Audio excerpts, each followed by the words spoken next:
Halo anak-anak, apa kabarnya? Semoga anak-anak semuanya dalam keadaan sehat, Pak Guru juga sehat, amin. Anak-anak, hari ini kita akan melanjutkan pembelajaran kita yang masih membahas tentang cedera dalam kehidupan sehari-hari dan bagaimana cara menanganinya, ya. Nah, di pertemuan ini kita akan membahas jenis cedera dalam aktivitas sehari-hari. Nah, seperti biasa, ayo kita berdoa terlebih dahulu ya, agar pembelajaran kita diberi kelancaran dan manfaat untuk kita semua. Mari kita berdoa. Berdoa mulai.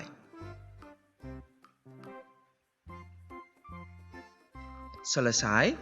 Nah, anak-anak, pada pertemuan sebelumnya, anak-anak telah belajar jenis cedera apa saja yang bisa terjadi pada aktivitas fisik atau olahraga.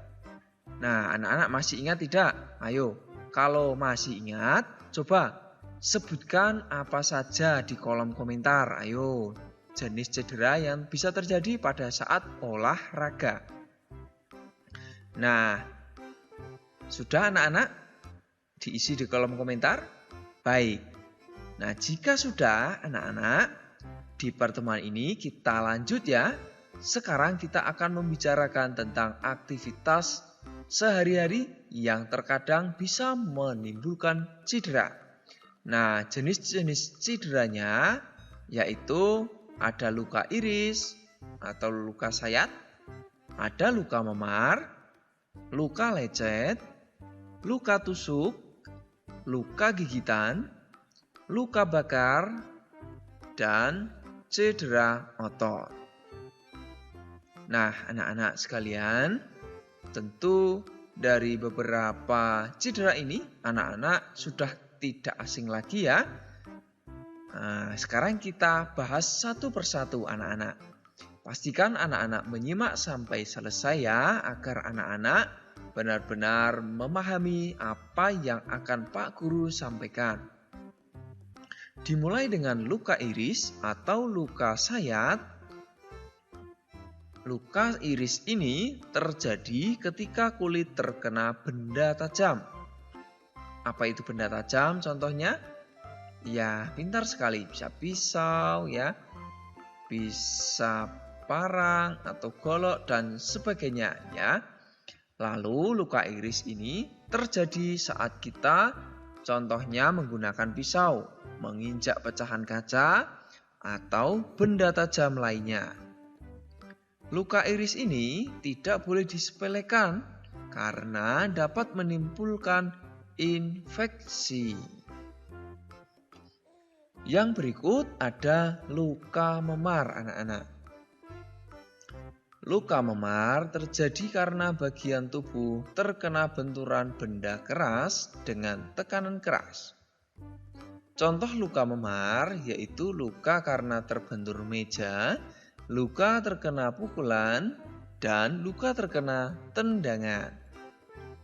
Luka memar ini ditandai dengan benjolan pada bagian tubuh yang terbentur, kemudian muncul warna agak kebiru-biruan atau ada lebam. Selanjutnya anak-anak ada yang dinamakan luka lecet. Tentu luka lecet ini sudah tidak asing lagi ya. Pasti anak-anak pernah mengalami luka lecet. Ayo, pernah tidak? Ya, pasti pernah ya. Nah, luka lecet ini terjadi akibat permukaan kulit tergesek permukaan kasar. Luka lecet umumnya lebih sakit atau perih daripada luka iris. Luka lecet ini dapat menyakitkan karena menjangkau banyak ujung saraf di bawah kulit. Begitu ya anak-anak penjelasan untuk luka lecet. Yang berikut anak-anak ada luka tusuk. Untuk luka tusuk ini diakibatkan benda berujung runcing atau tajam. Apa saja contohnya anak-anak? Ya, bisa garpu, gunting, obeng, anak panah, pecahan kaca, pensil, bahkan ballpoint juga. Jadi hati-hati anak-anak ya. agar kita terhindar dari luka tusuk ini.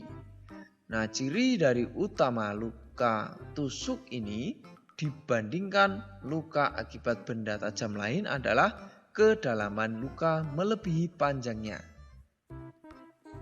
Lalu makin runcing dan tajam ujung benda, maka luka kita akan semakin mudah untuk terjadi yang namanya luka tusuk.